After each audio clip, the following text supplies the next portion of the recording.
안녕하세요. 정혜의 가업승계 소장 정선입니다. 자, 오늘은 많이들 궁금해 하시는 2023년 고액 현금 거래 유의사항인데요.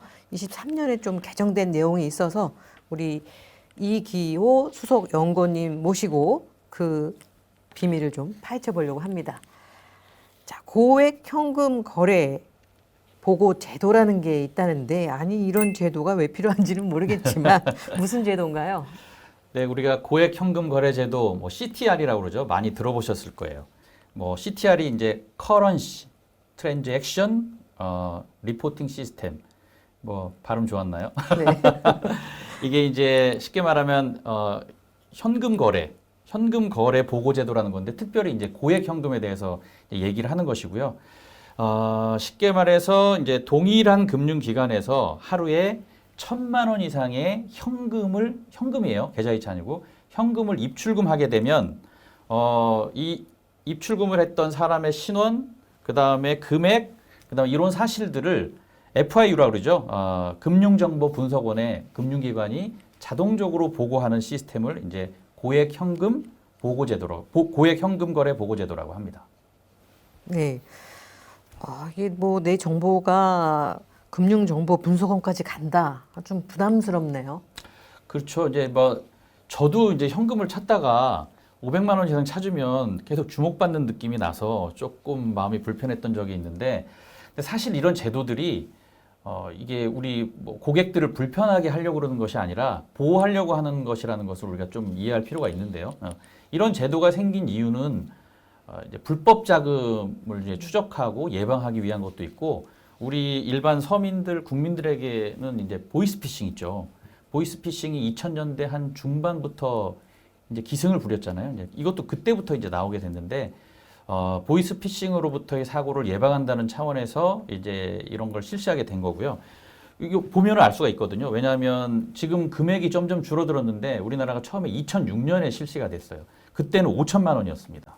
5천만 원 이상 거래하면 보고하게 돼 있었는데, 이게 2008년에 더 낮아져요. 3천만 원 이상 보고하면 이제 거래하면 보고하게 됐게 됐고, 그 다음에 2010년에는 2천만 원, 드디어 2019년 7월부터는 1,000만 원만 입출금해도 이제 보고하게끔 이제 제도가 바뀌어져 왔습니다.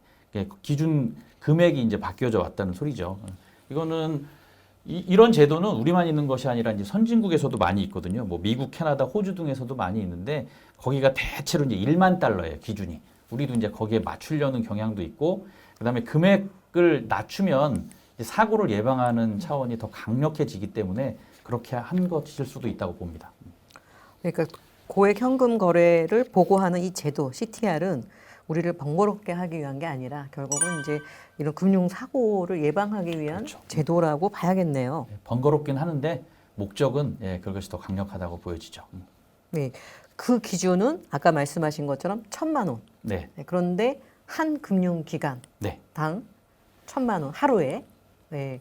그러면은 ABC 은행에서 1,000만 원이 아니라 900만 원씩 하는 거는 보고는 일단 안 된다는 거 봐야 되나요? 네, 맞습니다. 이게 여기가 가장 많이 이제 조금 혼선이 빚어지는 이제 케이스인데, 1,000만 원 그러면 뭐 내가 뭐 국민은행에서 500만 원, 그 다음에 신한은행에서 500만 원, 이러면 1,000만 원인데 어떡하지라고 고민하실 수가 있는데, 금융기관별이에요. 그러니까 신한은행에서 1,000만 원, 그다음에 국민은행에서 1,000만 원입니다. 그러니까 다른 은행은 각각 합산하지 않습니다. 중요한 거는 창구에서 500만 원, 그 다음에 ATM기 있죠. ATM기에서 그냥 신한은행이에요. 신한은행에 자꾸 실제 은행을 말씀드려서 그렇지만, 네. 기업은행도 똑같죠? 네, 맞습니다. 네. 창구에서 500만 원, 그 다음에 ATM기에서 500만 원 하면 이건 합산됩니다. 은행에서는 실제로 하여튼 현금이 인출되거나 입금되는 케이스는 한 곳의 금융기관에서는 다 합산한다는 거, 그 다음에 다른 금융기관은 합산하지 않는다는 것을 알아두셔야 됩니다. 그러면 제가 오늘 900만 원을 입금하고 900만 원을 또 출금했어요. 그럼 총 1,800만 원의 거래가 일어났는데, 네. 이 경우는 보고 대상인가요? 따로따로입니다. 입금 1,000만 원, 출금 1,000만 원 따로따로예요. 그래서 보고가 되지 않는데 좀 이상하죠. 이제 우리는 정상적으로 출금을 하는데, 우리 쉽게 말해서 어떤 사람들한테 뭐 또 보너스로 현금으로 주려고 10명한테 100만 원씩 주려고 1,000만 원을 우리가 출금할 수도 있지 않습니까? 근데 이렇게 정상적으로 하는 것은 보고가 된다고 해도 이게 소명하면 이제 그만이기 때문에 문제가 안 되거든요. 문제는 이제 불법 자금이나 보이스피싱 이런 것들을 막기 위해서 한다는 것에 이제 해당되기 때문에 여하간 입금 900만 원, 출금 900만 원은 따로따로 다른데 지금 소장님 말씀하신 것처럼 그러면 하루에 900만 원씩 계속 10일 동안 출금하면 문제가 없을까요? 이상하죠. 네. 그래서 이건 CTR이라고 했지만 우리가 이제 의심 거래 보고 제도라는 게 있습니다. 이게 STR이에요. 고액 현금 말고 예. 의심 거래. 예, 네. suspicious. 예, 우리가 용의자가 suspect잖아요. 의심된다는 거죠. 그런 트랜잭션 리포트예요. 의심되는 거래도 보고하게 되어 있습니다. 뭐 말씀드린 것처럼 1,000만 원을 피해서 900만 원씩 막 5, 6일, 뭐 10일까지 인출을 한다든가 아니면 그냥 500만 원도 계속해서 뭐 10일 이상, 일주일 이상 계속해서 인출한다든가 이렇게 하는 것은 금융기관 자체로 조금 이상하다라고 생각할 때는 그것도 정보분석원에 그대로 보고하게 돼 있고요. 이렇게 되죠. 프로세스는 이제 금융기관에서 금융정보분석원에게 보고를 하고 금융정보분석원은 이제 국가기관, 뭐 경찰, 검찰, 우리는 이제 국세청이죠. 국세청에도 이렇게 보고를 하게 돼 있거든요. 근데 거꾸로 국세청에서 이렇게 이 사람의 거래 내역을 좀 알려달라고 정보를 달라고 요청을 하기도 합니다. 서로 양자가 의심되는 거래, 이게 불법 자금에 관련된 것들이죠. 근데 우리가 뭐 불법을 할 건 없는데 우리는 뭐가 있냐면 이제 상속, 증여 이런 것들을 조금 좀 감추기 위해서 하려고 하는 경향인데 그것도 잡아내려고 하는 거예요. 예전에는 그렇게 이제 어르신들이 이제 연세 드시면 좀 현금으로 찾아서 자녀들 올 때 이걸 뭐 용돈으로 수백만 원, 수천만 원 이렇게 주신다고도 들었는데 이게 뭐 10년 안에 거는 상속과 동시에 다 조사가 들어가기 때문에 주의하셔야 될 것 같아요.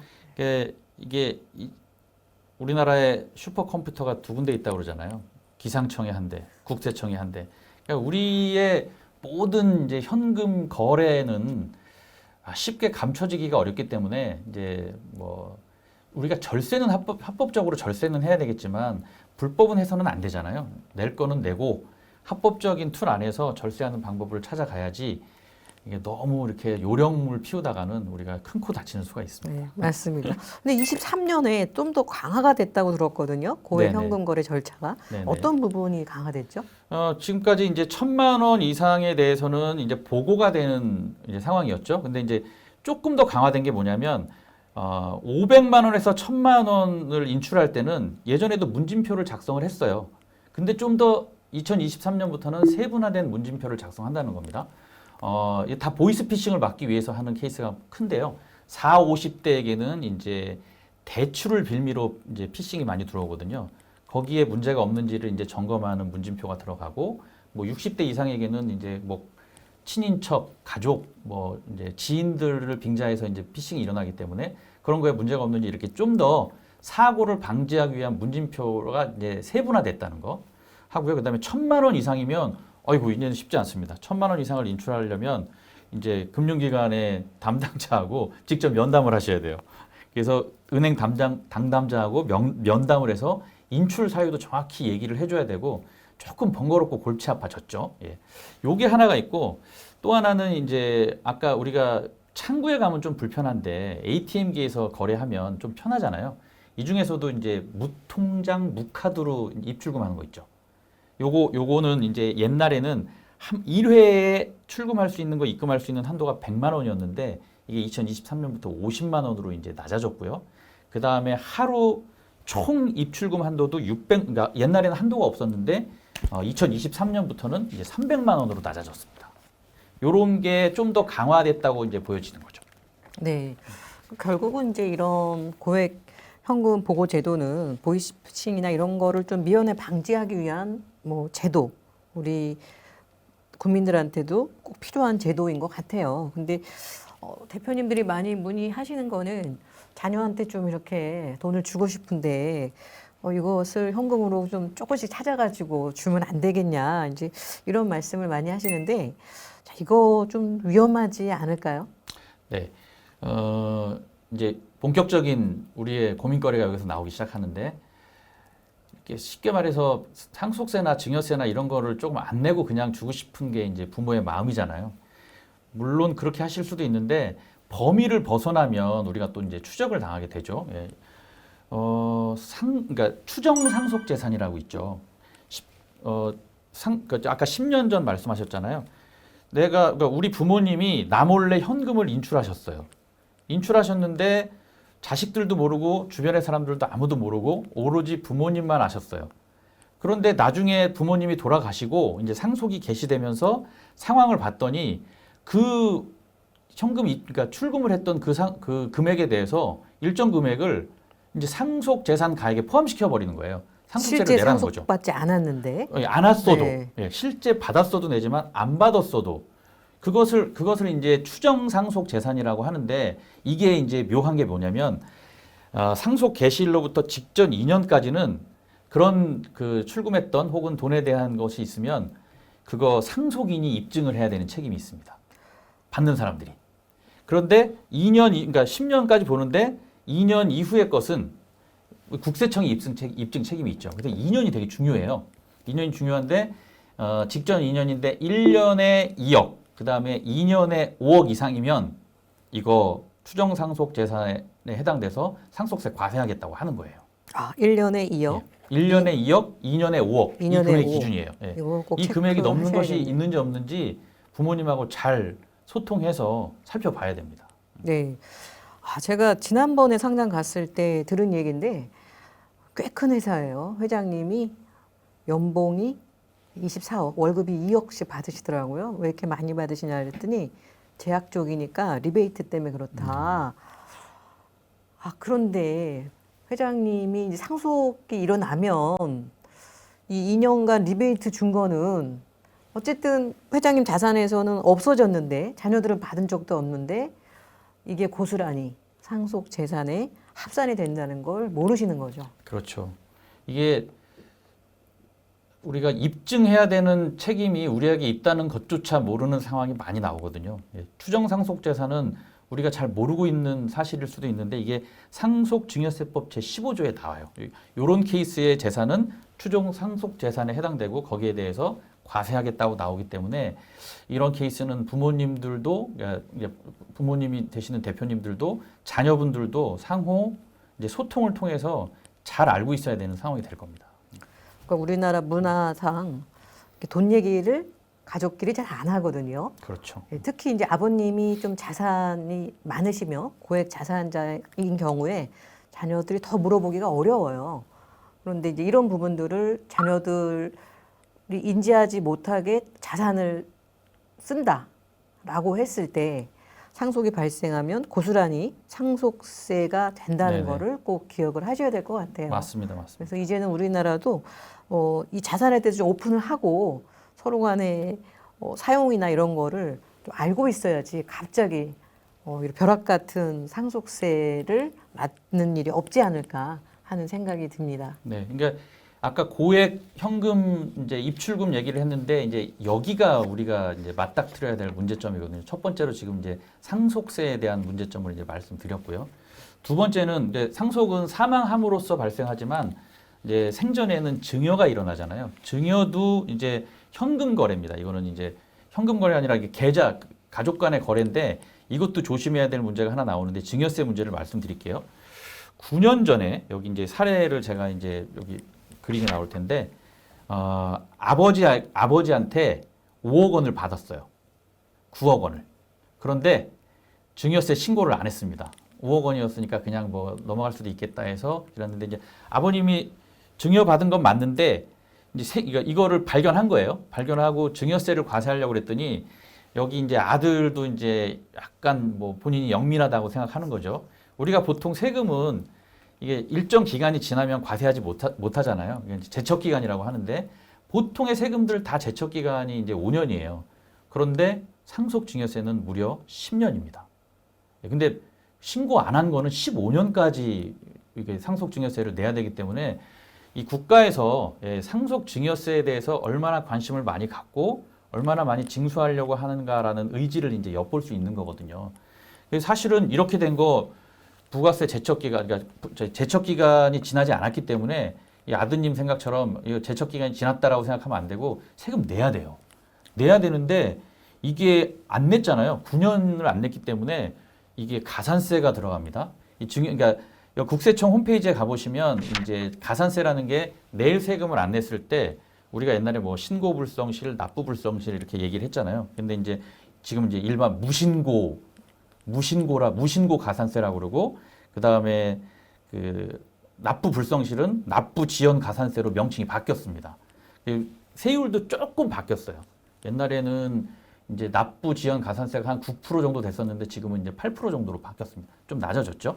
그래서 이걸 계산을 해봐야 돼요. 이분 같은 경우 5억이면 원래 증여세율이 1억, 5억, 10억, 30억 이 기준에 따라서 10%부터 최고 50%까지 증여세가 부과되잖아요. 그러면 여기 이분은 5억이면 20% 구간이네요. 20% 구간이면 여기 저기 빼줘야죠. 누진공제 빼주면 8천만 원이에요. 8천만 원. 8천만 원이 원래 증여세입니다. 8천만 원이 증여세인데 무신고 가산세 있죠? 무신고 가산세가 그냥 고의적으로 한 것이 아니라면 20%예요. 그러면 8, 2, 16, 1,600만 원의 가산세가 일단 들어가고요. 그 다음에 이 8천만 원에 대해서 아까 납부지연 가산세가 연 8.03% 정도 됩니다. 그럼 03% 곱하기 9년을 안 냈어요. 9년 곱하면 약 6천만 원 정도가 납부지연 가산세로 나오게 되는 거죠. 그러면 총 내야 되는 그동안 증여세 안 냈다가 내야 되는 세금이 원래 내야 될 증여세, 그다음에 무신고 가산세, 납부지연 가산세 합쳐서 약 1억 7,600만 원 정도 내야 됩니다. 거의 1억 8천이죠. 그러니까 원래 8천만 원만 내면 됐던 것을 가산세가 거의 원래 내야 될 증여세만큼 더 나오게 되는 거죠. 이 사실은 그래서 증여 상속에 대해서 아까 상속도 신경을 쓰라고 말씀드렸는데 증여도 정상적인 합법적인 범위 안에서 우리가 그 10년마다 증여 공제를 활용할 수 있는 지혜로운 방법이 있잖아요. 이런 것들을 잘 쓰시면 좋은데 기간을 다 흘려보내시고 한 번에 이렇게 뭐 고의적이 됐던 그 다음에 뭐 모르고 그랬던 이렇게 증여세를 누락하게 되면 시간 지나면 가산세가 엄청 많이 나온다는 걸 아시고 잘 신경 써서 체크하셔야 될 문제 중에 하나입니다. 그러면 제때 신고했으면 8천만 원인데 이게 제때 신고 안 해서 결국은 1억 7,600만 원을 네네. 냈다는 거. 원세금보다 가산세가 더 많아졌네요. 네, 원세금만큼이죠. 820만 7,600만 원 정도 더 냈으니까. 정말 주의하셔야 되는데 나온 김에 이 부가 제척 기간, 그러니까 세금을 부과할 수 있는 기간이 그 과세별로 좀 다르다, 세목별로 다르다. 한번 정리해 주시면 좋을 것 같아요. 일반 상속세, 증여세 이외의 세금 있죠. 지금 우리가 상속세, 증여세를 얘기하는데 기타 모든 세금들의 그 일반 제척 기간은 5년입니다.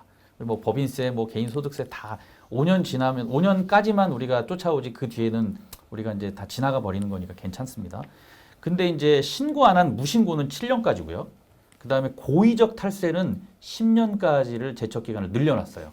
그래서 악의적인 상황에 대해서는 조금 더 강력하게 보겠다라는 의도고요. 금방 말씀드린 상속증여세가 제일 세죠. 일반은 제척 기간이 10년이에요. 10년이면 적은 기간이 아니거든요.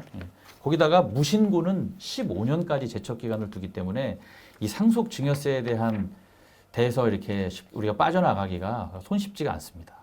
잘 체크하시고 점검해 봐야 될 것도 이제 제척 기간이라고 볼 수가 있죠. 네, 예전에는 뭐 자녀 앞으로 집도 사주시고 좀 도와도 주시고 이랬는데 지금은 전산이 발달해서 이런 부분들이 다 증여로 볼 수 있다는 거 꼭 기억을 하셔야 될 것 같고요. 자, 그런데 아까 이제 증여공제를 적극적으로 좀 활용해라라고 말씀해 주셨는데 이 증여공제도 한번 정리를 좀 해주시면 도움이 될 것 같거든요. 네. 계속해서 많이 이제 말씀드리는 것 중에 하나가 이제 증여공제인데, 공제라는 게 뭔가 이제 비과세거든요. 증여를 해도 원래 이제 그 세율 표대로 과세하지 않고 어느 정도까지는 세금을 내지 않아도 된다 하고 이제 허용해 준 건데 그 증여공제가 이제 배우자는 그러니까 10년마다 리셋되는 거예요. 지금으로부터 직전 10년 이내, 그 다음에 그 뒤로 10년 이내 이렇게 체크를 하기 때문에 배우자는 10년마다 6억이 비과세예요. 6억을 공제받을 수 있다는 거고요. 굉장히 크죠. 그 다음에 이제 직계 존비속이니까 이제 부모님하고 자식들이 되겠죠. 부모님은 성년이니까 부모님 5천이고요. 그 다음에 성년 자녀는 5천만 원, 미성년 자녀는 2천만 원입니다. 예, 구분을 뒀거든요. 그래서 예전에도 영상에서 한번 말씀드린 것 같은데 태어나자마자 2천 증여해주고 그 다음에 10살 됐을 때 또 2천 증여해주고 20살 됐을 때 또 2천 증여해주고 그때는 5천이 되겠네요. 30살 됐을 때 5천 증여해주고 그러면 이것만 해도 1억 4천이거든요. 1억 4천을 증여세 없이 증여해줄 수 있는 좋은 방법 중에 하나가 이게 증여 공제를 이용하는 거죠. 예. 부모님에게는 증여하는 일이 아까 말씀드린 것처럼 별로 없기 때문에 자녀까지 얘기하면 성년 자녀 5천, 미성년 자녀 2천이고요. 기타 친족은 이제 1,000만 원 정도라고 보시면 됩니다. 네, 기타 친족도 세율이 높은 우리 증여받은 분들한테 수중자들한테는 이게 꽤 유용한 제도더라고요. 네네. 네, 할아버지한테 뭔가 자산을 받았는데 그 세금까지 물려받으면 이제 누진에 의해서 높아지니 예, 부모님이 좀 그 세금을 내주시면 좋은데 부모님도 또 이 증여가 많아서 증여해 주신 게 많아서 세율이 높으면 네, 고모나 삼촌이 좀 도와주시는 것도 예, 도움이 되더라고요. 맞습니다. 그리고 이게 공제가 사실은 물가 상승률에 따라서 같이 좀 이제 커져야 되는데 공제 금액이 지금 이렇게 지금 말씀드리면 애게게 하시는 분들이 많이 있거든요. 특히 자녀 같은 경우. 이것도 사실은 물가 상승률에 따라서 이렇게 좀 변화되긴 했어요. 옛날에 이제 직계 존속, 직계 비속은 3천, 그러니까 2003년부터는 이제 3천만 원, 1,500만 원이었거든요. 성년 3천만 원, 미성년 1,500만 원이었다가 2014년에 이렇게 올라준 거예요. 5천만 원, 2천만 원으로.